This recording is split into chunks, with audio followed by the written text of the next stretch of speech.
کیا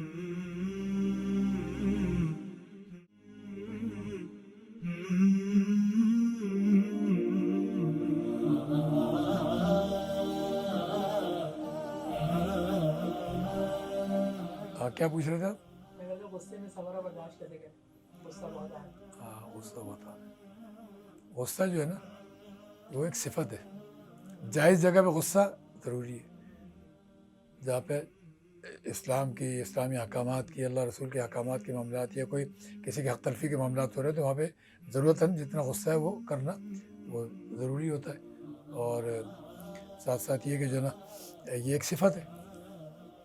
باقی جیسے انسان عمومی طور پہ آپ ماحول میں رہ رہا ہے، سلسلے چل رہے ہیں، کوئی افسران ہیں، کوئی مالکان ہیں، اسی طریقے سے گھر کے سرپرست ہیں، سربراہ ہیں، والد ہیں، والدہ ہیں، دادا دادی، نانا نانی ہیں، بڑے رشتے ہیں، ماموں ہیں، خالہ ہیں، چچا ہیں، پھوپھی ہیں، سارے رشتے ہیں بڑے. تو جو بڑے ہوتے ہیں ان کو اپنے چھوٹوں کے ساتھ شفقت کا معاملہ رکھنا ہے. ملم یرحم صغیرنا ولم یوقر کبیرنا فلیس منا. تو شفقت کے معاملات، ترحم کے معاملات چھوٹوں کے ساتھ، اور بڑوں کے ساتھ ادب اور احترام کے معاملات. تو ان تمام چیزوں کا خیال رکھنا ہے. غصہ انسان جو ہے نا کہاں آتا ہے انسان کو؟ اپنے سے کمزور پر. وہی اگر طاقتور کے سامنے کھڑا ہوتا ہے نا تو وہاں جو ہے نا وہ چاپلوسی پہ بھی اتر آتا ہے، اور جو ہے نا ہر طرح کی جو ہے وہ منت سماجت پہ بھی اتر آتا ہے. اور اس طریقے سے جو ہے نا وہ جسے کہنا چاہیے جو بھی اس کو بن پڑتا ہے، جیسی ضرورت ہوتی ہے اپنے مفاد کے چکر میں سبھی کچھ کر لیتا ہے. جی صاحب، جی سر، یہ سر، وہ سر ہے، نو سر، یس سر، سارے کام کر لیتا ہے. یس باس، نو باس، یہ باس، فلاں باس، یہ باس، ساری چیزیں کر رہے ہیں نا. تو یہ چیزیں صحیح نہیں ہیں. ایک صحابی آئے حضور کی خدمت بابرکت میں، تو نبی اکرم صلی اللہ علیہ وسلم سے سوال کیا کہ مجھے کوئی نصیحت فرمائیے. آپ نے فرمایا لا تغضب، غصہ مت کیا کرو. عمر حبیب صاحب غصہ کہا کہ نہیں کیا کرو. انہوں نے پھر کہا لا تغضب، غصہ نہیں کیا کرو. پھر دوبارہ تیسرا کہ لا تغضب، غصہ نہیں کیا. تو پتہ یہ چلا کہ نبی اکرم صلی اللہ علیہ وسلم تو ظاہر ہے کہ اللہ تعالیٰ نے دنیا جہان کے علوم آپ کو عطا فرمائے، تو ان کی کچھ کیفیت ایسی ہوگی کہ غصہ نہیں کیا کرو. تو اس سے پتہ چلا کہ غصہ جو ہے وہ انسان کا کنٹرول میں ہونا چاہیے. ضرورت پڑ رہی ہے کہیں تو، ورنہ آدمی پیار محبت سے جو نا سارے کام ہو سکتے ہیں، طریقے سے ہو سکتے ہیں. ایک چیز ایک دفعہ ہو گئی ہو. یہ چڑچڑا پن ہے نا انسان، کہیں اس کے اندر انا ہے، میں ہے، تو انا اور میں ہمیشہ کمزور کے سامنے اکڑ جاتی ہے. تو انسان یہ جو انا ہے نا، بقرعید کی قربانی تو جو نا صاحب نصاب پر سال میں ایک دفعہ کرنی ہوتی ہے، حجاج کو کرنی ہوتی ہے جن پر فرض یا واجب ہوتی ہے. لیکن یہ جو انا کی قربانی ہے نا، یہ تو پیدل پہ کہیں بھی کرنی ہوتی ہے. بیوی کے سامنے میاں کا معاملہ، بیوی کے ساتھ میاں کا معاملہ، بچوں کے ساتھ، اور دوستوں کے ساتھ، پڑوسیوں کے ساتھ، اور کہیں بھی اچانک کوئی گاڑی میں جا رہے ہیں تھوڑی سی بات ہوگی اس پہ، تو یہ انا کو تو جگہ جگہ قربان کرنا پڑتا ہے.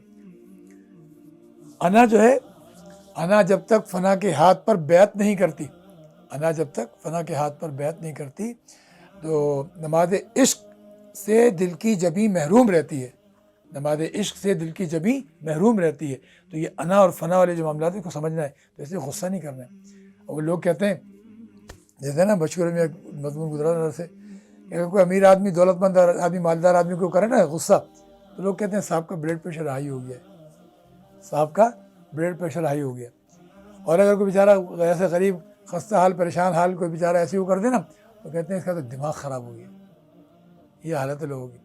کوئی حق بات بھی کہہ رہا، کچھ بھی کہہ رہا، اس کا دماغ خراب ہو گیا. تو دماغ تو تمہارا خراب ہو گیا کہ بھائی آپ جو ہے نا اگر کسی کمزور پر کرو، یہی آدمی کسی بڑے کے سامنے، اس کے سامنے، تو وہاں پہ بھیگی بلی بنا ہوا ہوتا ہے. اس لیے غصہ وہیں کیا جائے جہاں ضرورت ہوتی ہے، ورنہ اس کے علاوہ عام زندگی میں ہنسنا، بولنا، خوشگوار معاملات رکھنا اور اس طریقے سے زندگی گزارنا بڑی عزت ہے انسان کی.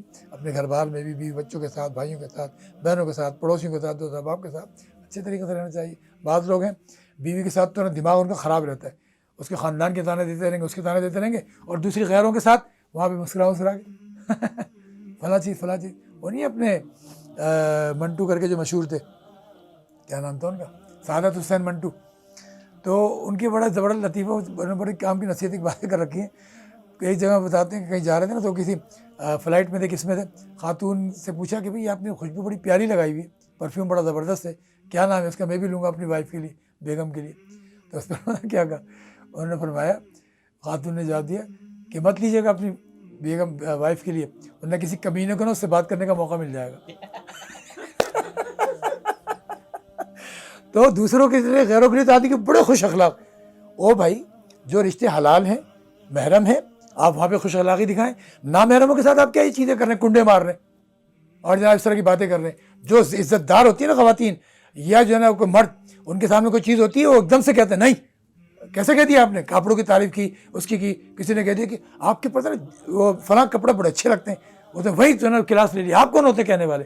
پہلی بات تو یہ کہ خواتین کو اپنے حجاب کا, شرم کا, حیا کا ایسا معاملہ رکھنا چاہیے. اگر آپ نے رسپانس دے دیا تھینکس اور فلاں فلاں, تو پھر تو ظاہر ہے اگلے کو آپ نے کنڈا مارنے کا پورا موقع دے دیا. ابھی تو کنڈا مارا ہے, اگلی دفعہ جناب وہ پوری لائٹ بھی لے لے گا, لائن بھی لے لے گا, لائن مار کے ساری چیزیں کر لے گا, اور جناب اس میں چاہے گندے کی مشین چلائے, چاہے جناب وہ جناب سموسہ کچوری چلائے, وہ تو پھر اس کے ہاتھ میں ہے نا معاملہ. تو اس لیے ان باتوں کا بڑا خیال رکھنے کی ضرورت ہے. تو کسی بھی کمینے کو اس طرح سے بات کرنے کا موقع ہرگز نہ دیا جائے. اللہ ہم سب کی عزت کی آبرو کی حفاظت فرمائے, اور غصے کے بھی معاملات اور اخلاق کے بھی معاملات کو اپنی اپنی جگہ پر رکھنے کی توفیق عطا فرمائے. کوئی بات بری لگی ہو تو میڈیا والے بھی اور جناب آپ لوگ بھی سب معاف کرنا. اللہ تعالیٰ ہر طرح سے ہم سب کی حفاظت فرمائے. وما علینا الا البلاغ واخر دعوانا الحمدللہ. شیئر کرو, سبسکرائب کرو, نہیں مطلب کیا کیا کرنا ہے بتا دے بھائی. شیئر کرو, سبسکرائبر کرو, سبسکرائب لائک کرو, آگے بھیجو. ہاں. خود بھی دیکھو, دوستوں کو بھی دکھاؤ, سن رہے ہو, خود بھی دیکھو, فیملی کی بھی دکھاؤ. بیانہ سنتا جاؤ, ثواب کماتا جاؤ. بہت اچھا بولا.